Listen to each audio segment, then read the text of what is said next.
तो आज मेरा सवाल है आपसे, और केवल आपसे नहीं, पूरे स्कूल के प्रिंसिपल से, टीचर से ये सवाल है मेरा कि क्यों स्कूल में जब एग्जाम शुरू होता है तो शिक्षक ये डिमांड करते हैं कि पहले फीस जमा करो, उसके बाद तुम्हें एडमिट कार्ड दिया जाएगा।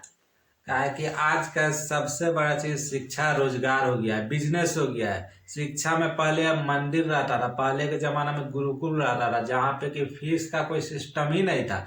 और यही बिहार में नालंदा जिला का हम बात कर रहे हैं जहाँ पे कि गुरुकुल सिस्टम था। यही बिहार में चाणक्य भी एक गुरु थे जो कि गुरुकुल सिस्टम था, और वहीं से आपको चंद्रगुप्त मौर्य का उत्पन्न हुए। और चंद्रगुप्त मौर्य पूरे एशिया, जो कि आज के अफगानिस्तान, चाइना, सब पे तिब्बत, सब पे एक मगध राज्य से ही यहाँ पे सब पे शासित था। लेकिन आज शिक्षा रोजगार हो गया है। शिक्षा का मतलब स्टूडेंट के भावनाओं से नहीं, स्टूडेंट के पैसों से खेलना है।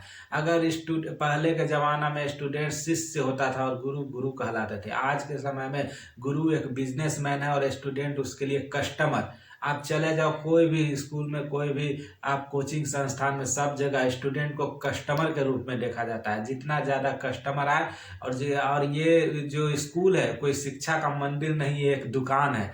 एक दुकान पे जैसे कि एक बिजनेसमैन बैठता है, एक दुकान खोलता है, उस पर जो बिजनेसमैन रहता है, दुकान का ओनर रहता है, दुकान पे बैठता है और कस्टमर को लुभाता है बहुत सारे प्रलोभन देके। उस तरह से आज स्कूल वगैरह हो गया है, कोचिंग वगैरह हो गया है कि जहाँ पे कि कोचिंग का जो मालिक है वो समझो कि ओनर है उस बिजनेस का, और वो कोई प्रिंसिपल और प्रधानाचार्य नहीं है, कोई गुरु नहीं है, वो ओनर है, उस इंस्टीट्यूशन का ओनर है। और जो वहाँ पे स्टूडेंट है उसका कस्टमर है। अगर कस्टमर खुश रहेगा तभी जाके उसको और कस्टमर को चाहे तो कितना भी तकलीफ रहे, कस्टमर को खुश करने के लिए तो बहुत सारा ऑफर देता है। और चाहे तो एक बार जब कस्टमर फंस गया तो उसके बाद जैसे कि सर्विस चार्ज के नाम पर आपको बहुत सारा कंपनी लोग पैसा ठगता है। एक बार कस्टमर फंस गया उसके बाद सर्विस चार्ज, ई चार्ज, ऊ चार्ज के नाम पर पैसा लेता है। मजबूरी में कस्टमर को देना ही पड़ता है सर्विस चार्ज, क्योंकि वो उसका प्रोडक्ट लिया है।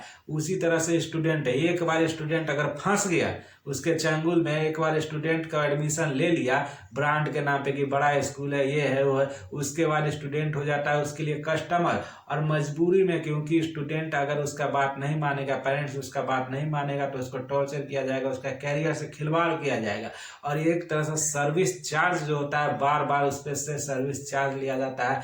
और उसके लिए एक धंधा है, कोई एग्जामिनेशन और ये कोई उसके लिए इशू नहीं है। एग्जाम में तो बच्चा का कम नंबर आता है, कहाँ नंबर बढ़ जाता है अगला एग्जाम में, लेकिन उसको एक चाहिए धंधा कि स्टूडेंट का इसी बहाने फीस कलेक्शन करवाना है। जब भी एग्जामिनेशन रहेगा, बिहार का जितना भी स्कूल है, पटना का जितना प्राइवेट स्कूल है, गवर्नमेंट स्कूल है, या फिर इंडिया का जितना भी गवर्नमेंट स्कूल है, कोचिंग है, सब एग्जाम के नाम पे, टेस्ट के नाम पे पैसा वसूलता है। सबसे पहले एग्जाम का नोटिस देगा, दूसरे दिन कहेगा कि इतना तारीख तक अगर पैसा फीस जमा हो गया तब एडमिट कार्ड मिलेगा। नहीं फीस जमा हुआ तो बच्चा को कोई मतलब नहीं है कैरियर से। बच्चा फेल करे पास करे कोई मतलब नहीं है, उसको एग्जामिनेशन से बाहर कर दिया जाता है, या फिर एग्जामिनेशन में बहुत समय तक उसको इंसल्ट का सामना करने पड़ता है। सारे बच्चों को सामने खड़ा कर दिया जाता है, जिससे कि बच्चों का मनोबल बार बार गिरता है।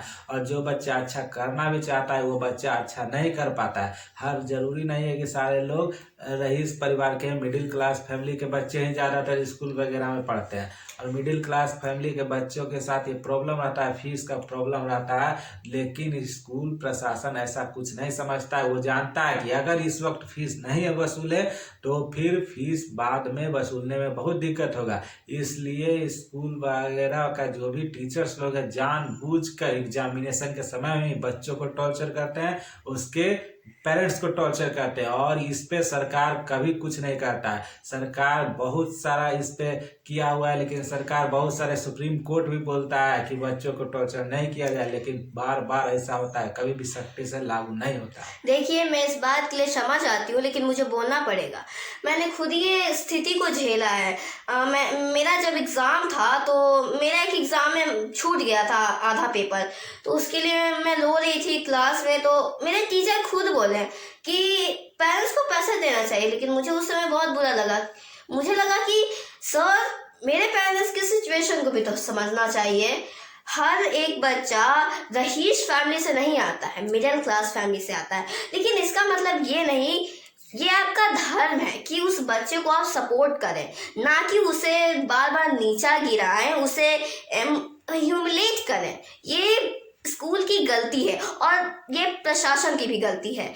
उसे ये रूल बनाना चाहिए कि जब एग्ज़ाम स्कूल में स्टार्ट हुआ है तो एडमिट कार्ड देना चाहिए, फीस की बात नहीं करनी चाहिए, क्योंकि स्कूल हर एक बच्चे की सिचुएशन नहीं जानता है, उसकी फैमिली कैसी है, वो किस घर से आया है। ये किसी को फर्क पड़ने वाला है? स्कूल को सीधा कहेगा कि नहीं सिचुएशन है बढ़िया तो जाओ बेलतरिया स्कूल में पढ़ो, सरकारी स्कूल में पढ़ो। काहे के लिए ये ब्रांड स्कूल में?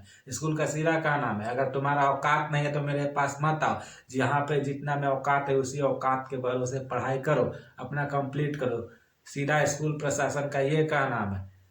तो मैं कहना चाहती हूँ उन स्कूल्स को जो ये सोचते हैं कि मिडिल क्लास को सरकारी में पढ़ना चाहिए, तो सर मैडम सुन लीजिए आप कि ये अगर हम मिडिल क्लास लोग से ही आपका स्कूल चलता है, अगर अमीर आ गए तो ज़्यादा टिकेगा नहीं। एक मिडिल क्लास, अगर दुनिया में मिडिल क्लास रहा नहीं तो रईस से बढ़ जाएगा, तो उससे कोई फ़ायदा नहीं होगा।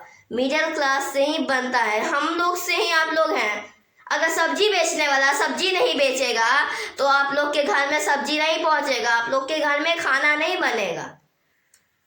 ये ठीक है, लेकिन ये प्रॉब्लम सिर्फ तुम्हारे साथ नहीं है या फिर किसी एक स्कूल के साथ नहीं है, सभी के साथ ये सारे बच्चे को झेलना पड़ता है कभी ना कभी, चाहे तो कितना भी डल सिचुएशन क्यों ना हो, हर बच्चे को ये झेलना पड़ता है। अगर फी और एक स्कूल का नहीं है, सारे स्कूल का यही है। हम लोग भी कभी झेले हैं। अगर आपका फी का प्रॉब्लम है तो आपको क्लास करने नहीं दिया जाएगा, क्लास से बाहर धूप में खड़ा कर दिया जाएगा कि जाओ धूप में खड़ा रहो जब तक कि फी कलेक्शन हो। जानबूझकर ऐसा करता है, जानता है कि बच्चा को ऐसे पेरेंगे तो बच्चा घर पे जाके रोएगा, पापा को तंग करेगा, और पापा कहीं से भी कर्ज लेकर आए, खेत बेच के आए, घर बेच के आए, और फीस को जरूर भरपाई करेंगे। और ये जो भी ये वीडियो देख रहे हैं उन सभी से निवेदन है कि आप लोग भी इस पे कुछ विचार कीजिए। अगर टीचर्स लोग देख रहे हैं तो आप सभी निवेदन है कि इस पे विचार कीजिए, कम से कम बच्चों को टॉर्चर करना बंद कीजिए। आप फीस लेना है, सही बात है, आपका बड़ा स्कूल है, आप फीस ले सकते हैं और लेना आपका अधिकार भी है। कहाँ से वो लोग उतना खर्च को मेंटेन करेंगे? लेकिन उसका और भी तरीका हो सकता है। एग्जामिनेशन के समय बच्चों को टॉर्चर नहीं किया जाना चाहिए। और पहले भी आप फी का डिमांड कर सकते हैं, दूसरे मेथड से भी कर सकते हैं, लेकिन एग्जामिनेशन के समय में या फिर बच्चों को टॉर्चर करना ही नहीं चाहिए। बच्चे थोड़े ना फी देंगे पेरेंट्स, तो उसके लिए आपको कुछ और व्यवस्था करना चाहिए, पेरेंट्स से बात करना चाहिए, लेकिन बच्चों को टॉर्चर नहीं करना।